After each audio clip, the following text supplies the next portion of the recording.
آج اس عدالتی ٹریبیونل نے بنگلہ دیش کی معزول وزیر اعظم شیخ حسینہ واجد کو موت کی سزا سنائی، جو 1973 میں عوامی لیگ کی جانب سے مخالفین کو سزا دینے کے لیے قائم کیا گیا تھا۔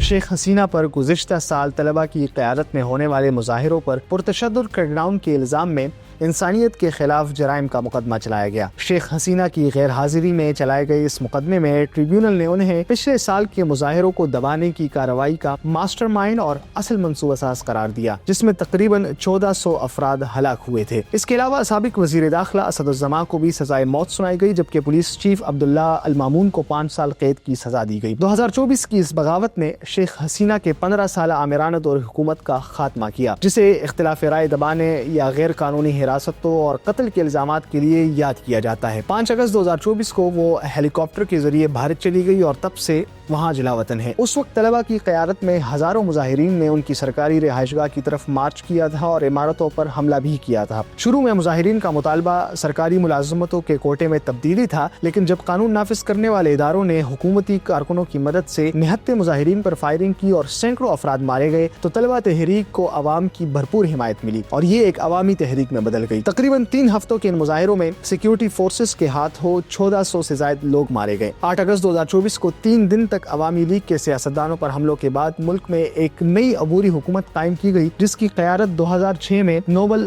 امن انعام یافتہ محمد یونس نے سنبھالی، جس کے بعد جاں بحق مظاہرین کے لواحقین کی جانب سے متعدد شکایتوں پر انٹرنیشنل کرائمز ٹریبیونل میں شیخ حسینہ پر مقدمہ چلایا گیا۔ سن 1973 میں بنگلہ دیش کے آزاد ہونے کے فوراً بعد عوامی لیگ حکومت نے انٹرنیشنل کرائمز ٹریبیونل ایکٹ منظور کیا تھا تاکہ وہ پاکستانی فوجی افسران کو عدالت میں پیش کر سکے جن پر ملک کی 9 ماہ کی جنگ آزادی کے دوران بین الاقوامی جرائم کرنے کا الزام تھا۔ یہ مقدمات تو کبھی شروع نہیں ہوئے، لیکن عوامی لیگ نے 2006 میں اقتدار میں آنے کے بعد اس قانون کا استعمال کرتے ہوئے انٹرنیشنل کرائمز ٹریبیونل قائم کیا، جس کا مقصد بنگلہ دیش میں اور زیادہ تر اپوزیشن جماعت اسلامی کے رہنماؤں کو عدالت میں پیش کرنا تھا، جن پر الزام تھا کہ انہوں نے 1971 کی جنگ کے دوران پاکستانی فوج کی حمایت میں جرائم کیے۔ اس ٹریبیونل نے ایسے کئی رہنماؤں کو پھانسی کی سزائیں سنائی، لیکن آج وہی ٹریبیونل شیخ حسینہ واجد کو موت کی سزا دے رہا ہے۔